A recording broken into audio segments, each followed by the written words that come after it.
Ռեֆորմիստների կուսակցությունը շարունակում է քարոզարշավը, քաղաքացիներին ներկայացնելով իր քաղաքական թիմն ու ծրագրային մոտեցումները։ Կուսակցության վարչապետի թեկնածուն Վաղարշակ Հարությունյանն է։ Կուսակցության նախագահ Վահան Բաբայանը շեշտում է, ընտրություններից առաջ տարածվող կանխատեսումներն ամբողջական պատկերներ չեն տալիս։ Բաբայանի խոսքով չկողմնորոշված ընտրողների զգալի մասը կարող է քվեարկել ոչ թե գործող իշխանության կամ հայտնի ընդդիմադիր ուժերի, այլև նոր քաղաքական ուժերի օգտին։ Որևէ մեկը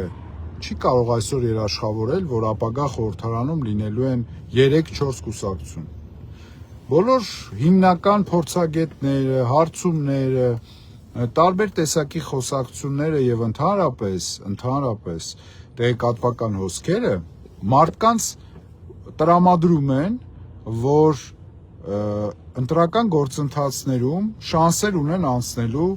մի քանի ուժ։ Ռեֆորմիստների կուսակցությունում վստահեցնում են, որ իրենց թիմը կարող է նոր որակ բերել քաղաքական մշակույթում, շեշտը դնելով օրենսդրական փոփոխությունների, ռեֆորմների եւ մասնագիտական աշխատանքի վրա։ Մենք մեր պրոֆեսիոնալ թիմով գտնում ենք, որ կարող ենք նոր որակ բերել քաղաքական մշակույթում,